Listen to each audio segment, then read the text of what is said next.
Hey, Toxic Rain Scandal. Turnbuckle King is here. Got another edition of Locker Room News for November 17th. We'll cover what's been going on in the locker rooms of wrestling. Got more? Please stay tuned.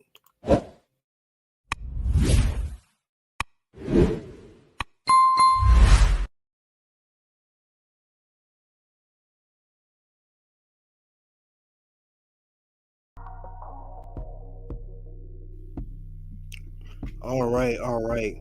So, we got some more locker room news. Let's go to the lockers. Head to the locker room, see what's been going on in the wrestling world. So, I'm going to cover a few stories, give my intake on it. First up, we'll talk about Kurt Angle. He said on his recent podcast, this was a couple days ago, that he used to spend $7,000 a month on painkillers. And then it details his struggle with addiction. For many of those who don't know, Kurt Angle had a lot of severe neck injuries throughout his wrestling career, spanning from his WWE days to his Impact, going back to TNA days. And of course, he had broken freaking neck when he won the Olympic gold medal. And he's been addicted to painkillers. He's been saying this openly, and now he's saying this on his podcast. Let's see what he has to say. He discussed his battle with addiction and noted he remembered saying he used to take 65 Vicodin a day. Ouch! And here, this is the quote. I won't say the whole thing because this is very long. He said, "Yeah, I'm not proud of it. I'll tell you this. This is something that the doctors don't tell you. When I broke my neck the second time, the first in WWE, I met a doctor and he introduced me to painkillers. He said these things are the greatest things in the world and you're going to love them. So I started taking one every 4 to 6 hours. After a while, your body builds a tolerance and one doesn't cut it. Then you take two, then 2 leads to 4, 4 leads to 8. Before I knew it, I was taking 65 extra strength Vicodin a day. This was within a 6-month period of time. I mean, we're talking almost enough to kill a horse. It was that bad. My focus was not wrestling anymore. My focus was how I'm going to get the next drug. I became a druggie. I became an addict right away." So he took 65 a day extra strength Vicodin. That's very, very strong. He also would describe how he kept taking more and more pills because he was trying to get away from the pain. After his sister passed away, he detailed how he would see 12 different doctors and he was buying 2,000 pills a month. Now that is definitely an addiction. He's not the only one to speak on this. Currently, Maven Huffman, if you guys don't know, there used to be Maven in the early 2000s. That was on the Raw and also SmackDown at one point. He did a story on his podcast how he also was addicted to painkillers. And he said he saw 4 doctors a month. And what happened was he said he signed a waiver form that you only allowed to see 1 doctor a month. And he was later arrested on that because he broke the law. And he said he went through the kind of same struggles that Kurt Angle went through. I don't think his was as bad as Kurt Angle because Maven did not have a broken neck.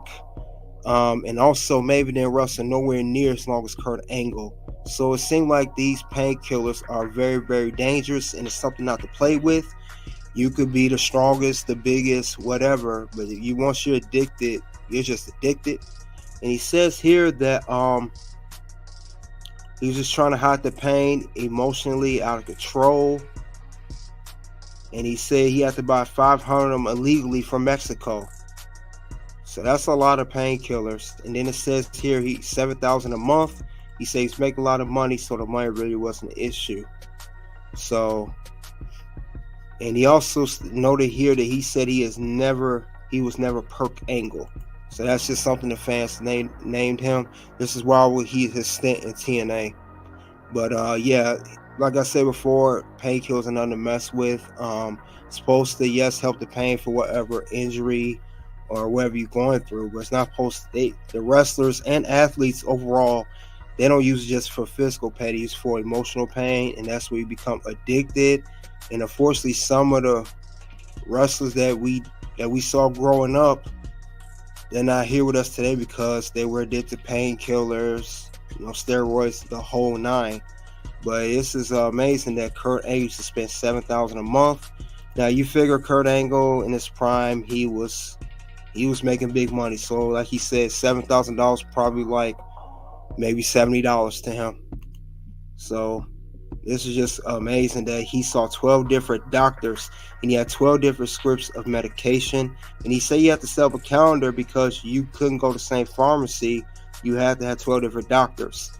So that's amazing that Maven, he had 4 and Kurt Angle had twice as, almost 3 times as many.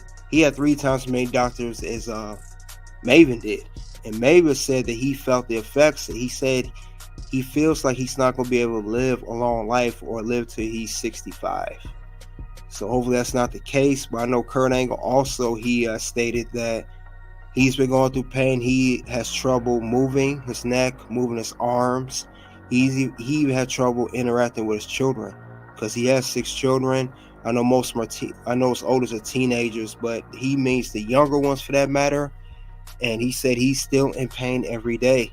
That's just a part of the wrestling lifestyle when you decide to become a professional wrestler, and that's just taking bumps and being on the road a lot. But there's just pain that you just can't get rid of. You know, no matter what painkillers you're taking, you're going to go through that pain because that's just part of the business. So I, for one, respect all the wrestlers, the professional wrestlers, no matter if you're in WWE, AEW, TNA, or NWA, that are putting their bodies on line to entertain the fans and put on a great show every single night. So much respect to all those athletes, men and women. So they are really putting their bodies on line. You hear this of the not just the physical pain, but the emotional pain they go through in their professional and personal lives. So that is a lot. So Kurt Angle, I'm glad he's not addicted to painkillers anymore. I know he's still waking up in pain every day, but at least he's still here with us. I believe Kurt Angle was 54, 53, 54, or I could be off, maybe close to 55. I know his birthday's in December, so I think he's going to turn 55 this December, so he's 54 right now. But I'm glad that Kurt Angle stopped being addicted to painkillers because I know that was a hard thing for him to do. And hopefully he continue to live his life, playing his life right, be with his children and his wife. So that's just something to think about when it comes to painkillers as an athlete and also individuals as well. So moving along, let's see what else is going on in the wrestling world. Let's see.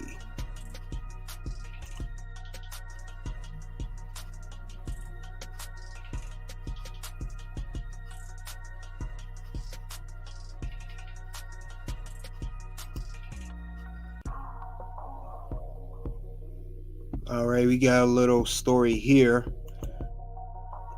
for anybody that cares about the Bella Twins. I know they're not in WWE no more. We know they're not the best wrestling professionals, but they were eye candy at that point. It says here the Bella Twins say that we didn't feel energetically aligned anymore with WWE. Let's see what that means. In March, the Bella Twins announced they had departed from WWE, dropping Bella from their ring name and going by their government names, Nikki and Brie Garcia.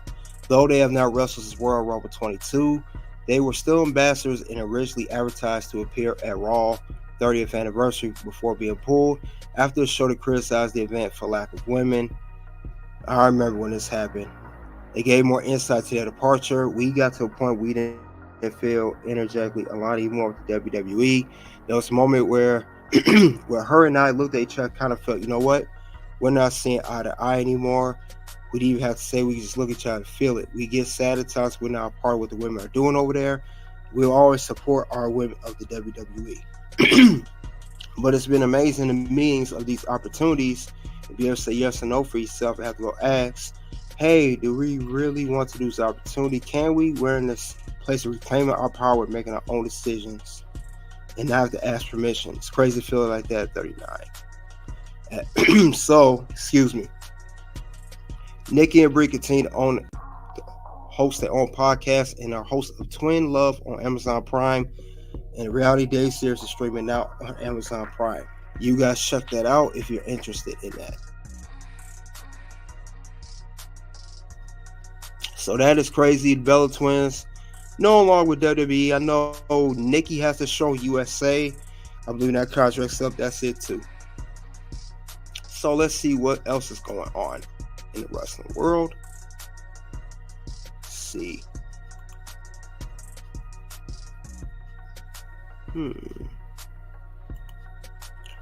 All right.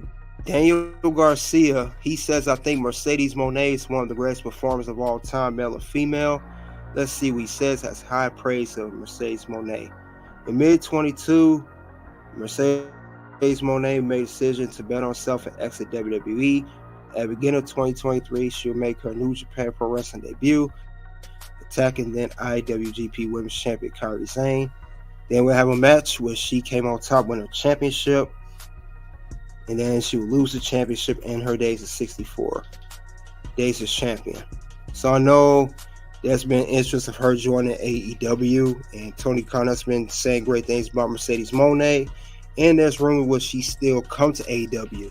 And this is what Daniel Garcia said through the Walkaway Fight Club. I think Mercedes, not even the women's division, I think she's one of the greatest performers of all time. I think she carries herself like a star. Her in-ring ability is amazing. I think she's very creative, very unique. I've never met her, but you could tell work ethic is insane. When she left, she took a break for a year, going to these different schools, trained in Mexico, trained in Japan, trained with House of Glory, New York City, just learning and adapt to all different styles to improve her game. Just always being a steward, not being complacent, just not resting on her laurels. She never seems like the type to do that. I really admire her. I love watching studying her matches. I think she's one of the best of all time, male or female, he said. So, do you guys think that Mercedes Moné is the best performer of all time, men or women? I, however, do not. I think Mercedes Moné is a little overrated in my opinion. I don't think she's great like that. She's all right, but she ain't that great. No, she's all right. Bailey's way better than her. So him saying that, I think he's reached Daniel Garcia. You reach a little bit, bro. You reaching a little bit too much on that one. So I disagree with that statement. You guys in the live chat and the playback, let me know what you think about that statement that Garcia has made. One of the greatest performers of all time. She's okay, but I would not put on that pedestal being one of the greatest performers. Definitely not.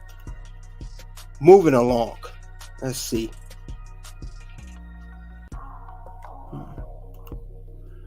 All right. More NWA news. Billy Corgan says there are no plans for NWA roster cuts.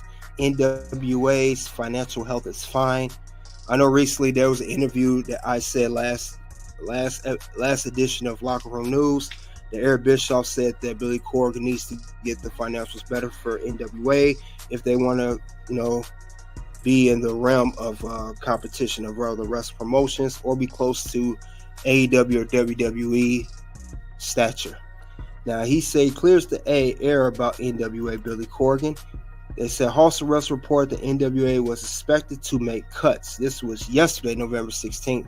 They was expected to make cuts to its talent roster and production. The report noted that the cuts stem from the financial health of the company, as Corgan has been funding NWA out of pocket with little to no sponsorship money coming in.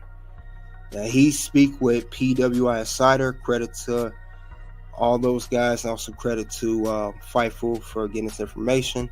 NWA President Billy Corgan was asked whether there are any planned roster cuts.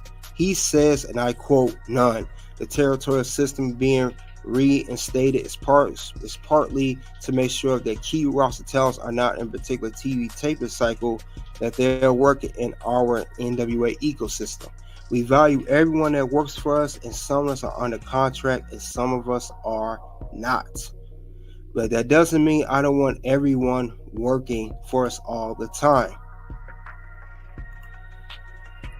If I didn't want them, I would not have them invest time in money by extension and storylines and promotion of a character they own.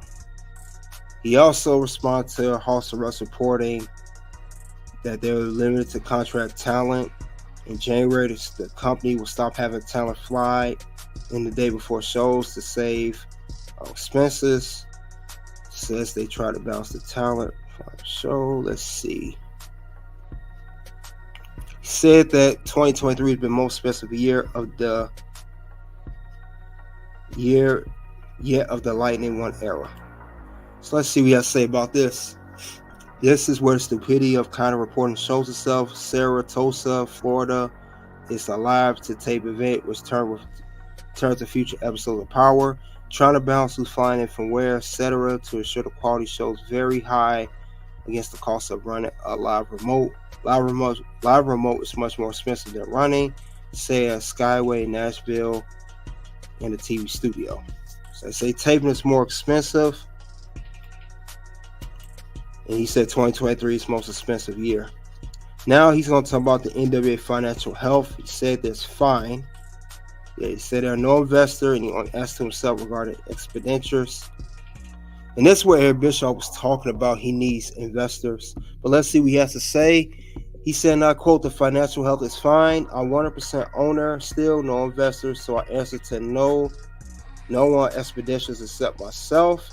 For those who have noticed, this has been an incredibly successful period in my musical life, including a massive massive tour 2023 and 2 more tours on the books for 2024 with the Arena Festival Summer, running Europe, flowing to the stadium tour with Green Day.